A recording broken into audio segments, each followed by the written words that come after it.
नमस्कार। आप देख रहे हैं भव्यश्री न्यूज और मैं हूं आपके साथ आदित्य। जीके के इस एपिसोड में आप सबका स्वागत है। और जैसा कि आपको मालूम है कि इस एपिसोड में हम आपके लिए ऐसा सेलेक्टेड क्विज जीके लेकर आते हैं, ऐसा समान ज्ञान इस वीडियो में हम आपके लिए पेश करते हैं जो बिल्कुल इम्पोर्टेंट होता है, जो हर एग्जाम में पूछा ही जाता है। तो चाहे आप केबीसी की तैयारी करते हो या फिर किसी भी आप अदर एग्जाम की तैयारी करते हैं, हर एग्जाम के लिए बिल्कुल मोस्ट इम्पॉर्टेंट सेलेक्टेड जीके होता है। तो चलिए यहाँ पे स्टार्ट करते हैं। और पहला सवाल स्क्रीन पे आप देखिए, केंद्रीय बजट 2020 से 21 संसद में कब पेश किया गया है? केंद्रीय बजट 2020 से 21 संसद में कब पेश किया गया है? और इसका चार ऑप्शन आप यहाँ पे देख सकते हैं। और इसका जो परफेक्ट आंसर हो जाएगा वो हो जाएगा ऑप्शन सी, यानी कि 1 फरवरी। 1 फरवरी को जो है ये केंद्रीय बजट संसद में पेश किया गया। और किसके द्वारा पेश किया गया? तो वो वित्त मंत्री निर्मला सीतारमण के द्वारा जो है इस बजट को पेश किया गया है। इसलिए इसका आंसर क्या हो जाएगा? सी। दूसरा सवाल आप यहाँ पे देखिए, संविधान के किस अनुच्छेद में बजट शब्द का प्रयोग हुआ है? मोस्ट इंपॉर्टेंट क्वेश्चन है, ठीक है, आप इसको हमेशा याद रखिएगा। कई बार ये क्वेश्चन जो है पूछा जा चुका है और आगे भी यकीन मानिए इस क्वेश्चन को पूछा जाएगा। तो संविधान के किस अनुच्छेद में बजट शब्द का प्रयोग हुआ है?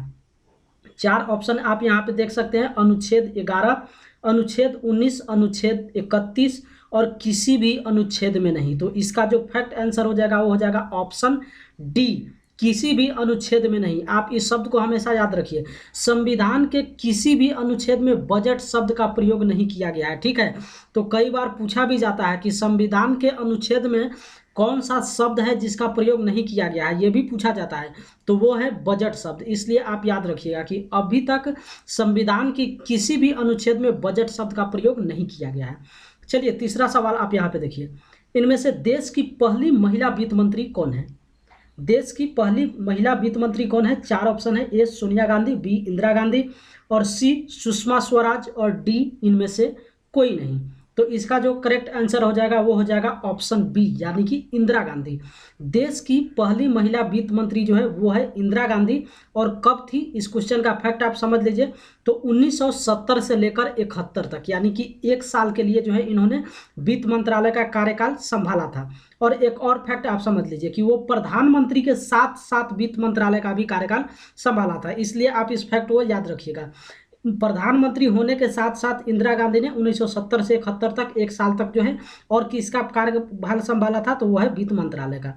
लेकिन अगर वही क्वेश्चन आपसे ये पूछा जाए कि देश की पहली पूर्णकालीन महिला वित्त मंत्री कौन है, तो वह है निर्मला सीतारमण। ये भी आप याद रखिएगा। क्वेश्चन को थोड़ा आप यहाँ पे समझ लीजिए।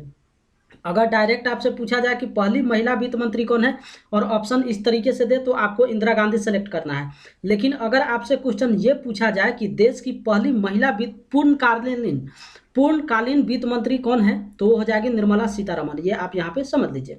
चौथा सवाल आप यहाँ पे देखिए, किस प्रधानमंत्री के कार्यकाल के दौरान 2 उप प्रधानमंत्री थे? ठीक है, हालांकि इन दिनों जो है उप प्रधानमंत्री भारत में नहीं है, लेकिन यहाँ पे किस प्रधानमंत्री के कार्यकाल के दौरान 2 उप प्रधानमंत्री थे? तो इसका जो करेक्ट आंसर हो जाएगा वो हो जाएगा ऑप्शन सी, यानी कि मोरारजी देसाई। मोरारजी देसाई 1977 में, यानी कि आप यहाँ पे देख सकते हैं 1977 में ये प्रधानमंत्री बने थे। और उनके प्रधानमंत्री कार्यकाल में जो है 2 उप प्रधानमंत्री थे। और 2 उप प्रधानमंत्री कौन थे? तो एक चौधरी चरण सिंह और दूसरा जगजीवन राम। ये फैक्ट आपको यहाँ पे याद रखना है। कई बार पूछा जाता है कि मोरारजी देसाई के कार्यकाल में 2 उप प्रधानमंत्री कौन थे? तो चौधरी चरण सिंह और जगजीवन राम। या फिर कई बार आपसे ये भी पूछा जाएगा कि किस प्रधानमंत्री के कार्यकाल में 2 उप प्रधानमंत्री थे, तो वो हो जाएगा मोरारजी देसाई। इसलिए आपको यहाँ पे याद रखना है। अच्छा, दूसरा बात, देश के प्रथम उप प्रधानमंत्री कौन थे? ये भी फैक्ट जो है यहाँ से निकाला जाता है। देश के पहले उप प्रधानमंत्री कौन है? तो वो है सरदार वल्लभ भाई पटेल। ठीक है, देश का पहला उप प्रधानमंत्री कौन है? तो वो है सरदार वल्लभ भाई पटेल। और कब से कब तक? तो 1947 से लेकर 1950 तक, 3 साल के लिए। ठीक है, 1947 से लेकर 1950 तक। तो इस क्वेश्चन से इतना सारा फैक्ट आपको यहाँ पे निकल के आता है। चलिए यहाँ पे 5वां सवाल देखते हैं।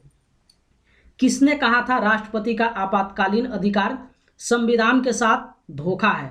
वेरी इंपॉर्टेंट क्वेश्चन है ये, आप यहाँ पे इसको समझ लीजिए। इसमें आपको याद करने की कोई ज़रूरत नहीं है, एक बार दिमाग में डाल लीजिएगा, फिक्स हो जाएगा। किसने कहा था राष्ट्रपति का आपातकालीन अधिकार संविधान के साथ धोखा है? तो इसका जो करेक्ट आंसर हो जाएगा वो हो जाएगा ऑप्शन डी, हृदयनाथ कंजरू। हृदयनाथ कंजरू ने कहा था कि राष्ट्रपति का आपातकालीन अधिकार संविधान के साथ धोखा है। चलिए छठा सवाल आप यहाँ पे देखिए, भारत का मुख्य न्यायाधीश किसको अपना इस्तीफा सौंपता है?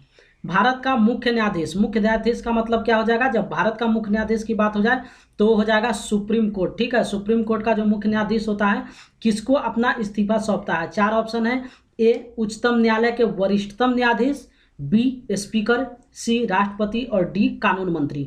तो इसका जो फैक्ट आंसर हो जाएगा वो हो जाएगा ऑप्शन सी, यानी कि राष्ट्रपति। भारत का मुख्य न्यायाधीश राष्ट्रपति को जो है अपना इस्तीफा सौंपता है। और दूसरी, ये भी सवाल आपसे पूछा जाएगा कि भारत का जो मुख्य न्यायाधीश होता है उसको शपथ ग्रहण किसके द्वारा दिलाया जाता है? तो वो भी जो है राष्ट्रपति के द्वारा दिलाया जाता है।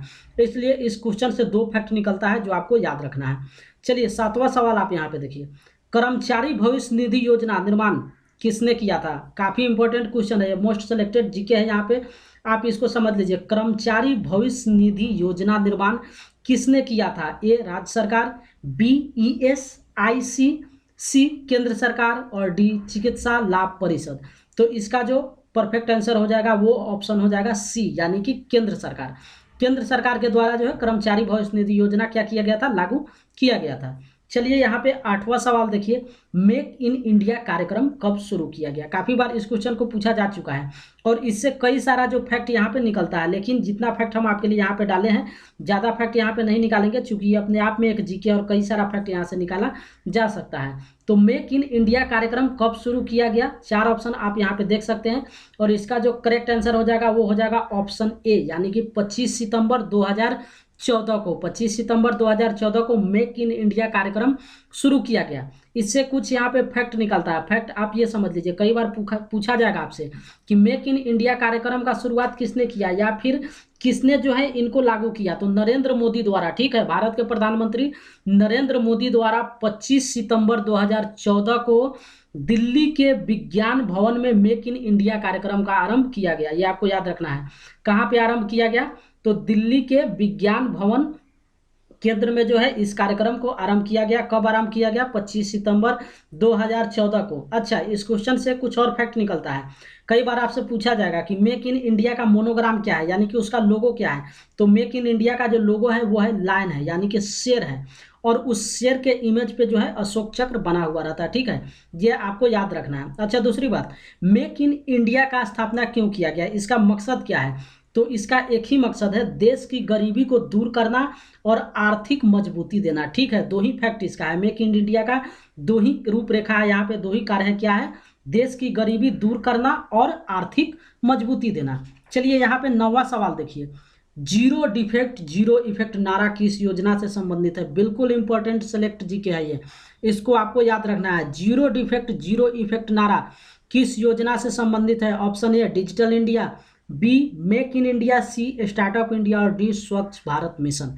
तो इसका जो करेक्ट आंसर हो जाएगा वो हो जाएगा option B, make in India. Zero defect zero effect make in India का नारा है। ठीक है, और इसका मतलब क्या है, क्यों ऐसा डाला गया है जीरो डिफेक्ट और जीरो इफेक्ट? तो इसका एक ही मकसद है, इसका मतलब जो है उत्पाद में कोई दोष ना हो, यानी कि मैन्युफैक्चरिंग में किसी तरीके का कोई इफेक्ट ना हो और पर्यावरण पर कोई इसका प्रतिकूल प्रभाव न पड़े। ठीक है, इसलिए जीरो डिफेक्ट और जीरो इफेक्ट का नारा दिया गया। चलिए यहाँ पे 10वां सवाल आप देखिए, जो इस वीडियो के लास्ट में यहाँ पे पूछा जाता है, मेक इन इंडिया कार्यक्रम में निम्नलिखित में से कौन सा क्षेत्र शामिल नहीं है? बिल्कुल इंपॉर्टेंट यहाँ पे ये जीके है, मेक इन इंडिया कार्यक्रम में निम्नलिखित में से कौन सा क्षेत्र शामिल नहीं है? आप इसमें अपना माइंड यहाँ पे यूज करेंगे तो आपको खुद भी पता चल जाएगा।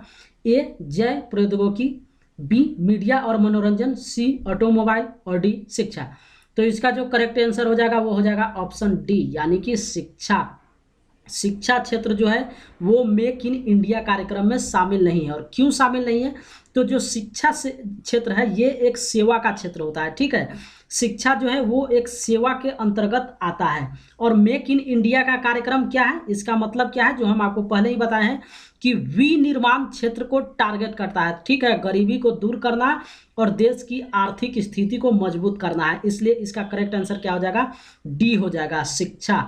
चलिए, इस तरीके से आज के इस वीडियो में आपके लिए जो सवाल हम पूछते हैं यहीं पे समाप्त होता है। और जैसा कि हर वीडियो में आप जानते हैं कि आखिरी में 11वां सवाल हम दर्शक के लिए पूछते हैं, यानी कि जो इस वीडियो को देखते हैं उनके लिए एक क्वेश्चन देते हैं और इसका जवाब हम इस वीडियो में आपको नहीं देते हैं। आपको अगर इस सवाल का जवाब मालूम होगा तो आपको क्या करना है, इस वीडियो के कमेंट बॉक्स में जाकर अपना जवाब क्या करना है, पोस्ट कर देना है। तो चलिए, 11वां सवाल आप देखिए जो आपके लिए यहाँ पे पूछा जा रहा है। भौगोलिक संकेत टैग पाने वाला पहला भारतीय उत्पाद कौन सा था, ठीक है। काफी इंपॉर्टेंट क्वेश्चन है, ये पूछा भी गया है और आगे भी हो सकता है इसको पूछा जाए। भौगोलिक संकेत टैग पाने वाला पहला भारतीय उत्पाद कौन सा था। आप यहाँ पे एक और चीज समझ लीजिए, भौगोलिक संकेत टैग जो यहाँ पे देख रहे हैं या फिर भौगोलिक जीआई टैग भी कहा जाता है, तो दोनों में जो आपसे पूछे आपको यहाँ पे कंफ्यूज नहीं होना है। भौगोलिक संकेत या फिर भौगोलिक जीआई टैग जो पूछे आपको यहाँ पे कंफ्यूज होने की जरूरत नहीं है।